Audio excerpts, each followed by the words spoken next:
निर्जला एकादशी व्रत कथा। भीमसेन व्यास जी से कहने लगे कि हे पितामह, भ्राता युधिष्ठिर, माता कुंती, द्रौपदी, अर्जुन, नकुल और सहदेव इत्यादि सभी एकादशी का व्रत करने को कहते हैं, परंतु हे पितामह, मैं उनसे कहता हूँ कि भाई, मैं भगवान की शक्ति की पूजा आदि कर सकता हूँ, दान भी दे सकता हूँ, परंतु भोजन के बिना नहीं रह सकता। इस पर व्यास जी कहने लगे, हे भीमसेन, यदि तुम नरक को बुरा और स्वर्ग को अच्छा समझते हो तो प्रति मास दोनों पक्षों की एकादशियों को अन्न मत खाया करो। भीमसेन कहने लगे, हे पितामह, मैं तो पहले ही कह चुका हूँ कि मैं भूखा नहीं रह सकता। यदि वर्ष भर में कोई एक ही दिन का व्रत हो तो मैं रख सकता हूँ, क्योंकि मेरे पेट पे वक्र नाम की वाली अग्नि है, सो मैं भोजन किए बिना नहीं रह सकता। भोजन करने से वह शांत रहती है, इसीलिए पूरा उपवास तो क्या, मैं एक समय भी बिना भोजन के मेरे लिए रहना कठिन है। अतः आप मुझे ऐसा कोई व्रत बताइए जो केवल वर्ष में एक बार करना पड़े और मुझे स्वर्ग की प्राप्ति हो जाए। श्री व्यास जी कहने लगे, हे पुत्र, बड़े बड़े ऋषियों ने शास्त्रों आदि में बताया है जिससे बिना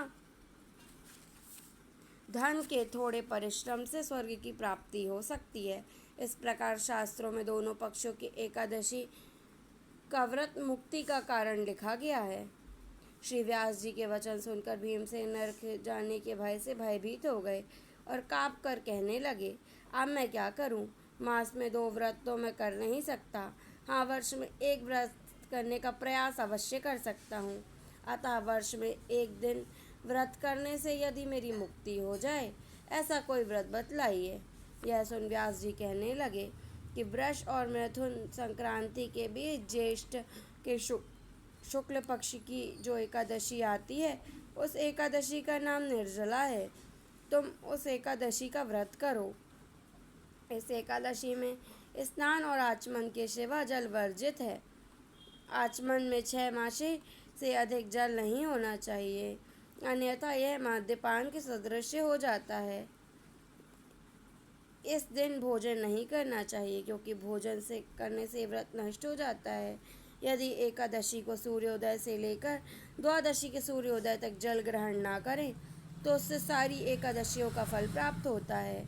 द्वादशी को सूर्योदय से पहले उठकर स्नान आदि करके ब्राह्मणों को दान आदि देना चाहिए। इसके पश्चात भूखे और सत्पात्र ब्राह्मणों को भोजन कराकर फिर भी व्रत भोजन कर सकते हैं। इसका फल वर्ष भर की संपूर्ण एकादशियों के बराबर होता है। व्यास जी कहने लगे, हे भीमसेन, यह मुझको स्वयं भगवान ने बतलाया है। इस एकादशी का पुण्य समस्त तीर्थों और दानों से अधिक है। केवल एक दिन मनुष्य निर्जल रहने से पाप मुक्त हो जाता है। जो मनुष्य निर्जल एकादशी का व्रत करते हैं, उनकी मृत्यु के समय यमदूत आकर नहीं घेरते, वरन भगवान के पार्षद उनको पुष्पक विमान में बिठाकर स्वर्ग ले जाते हैं। अतः संसार में सबसे श्रेष्ठ व्रत निर्जला एकादशी का बताया गया है, इसलिए यत्न के साथ व्रत को करना चाहिए और उस दिन ओम नमो भगवते वासुदेवाय इस मंत्र का जाप करना चाहिए। गोदान भी करना चाहिए। इस प्रकार व्यास जी की आज्ञा अनुसार भीमसेन ने इस व्रत को किया। इस कारण इस एकादशी को भीमसेनी या पांडव एकादशी भी कहा जाता है। निर्जला व्रत करने से पूर्ण भगवान का पूजन करके यह प्रार्थना करें, हे भगवान, मैं निर्जला व्रत करता हूँ, दूसरे दिन भोजन करूँगा। मैं इस व्रत को श्रद्धापूर्वक करूँगा, अतः आपकी कृपा से मेरे पाप नष्ट होवें। इस प्रकार दिन भर जल से भरा हुआ एक घड़ा वस्त्र से ढककर स्वर्ण सहित ब्राह्मण को दान देना चाहिए।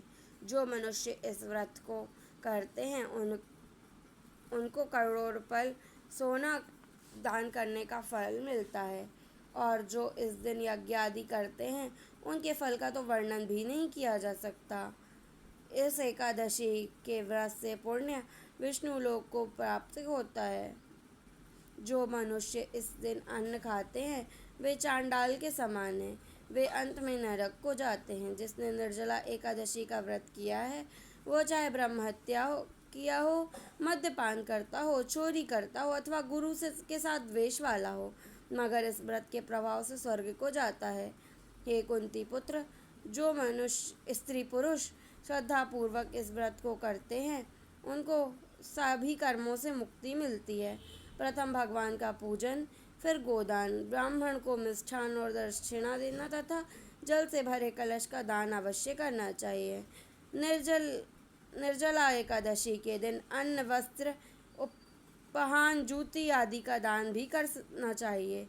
जो मनुष्य भक्ति पूर्वक इस कथा को पढ़ता अथवा सुनता है वह निश्चित ही स्वर्ग को प्राप्त करता है।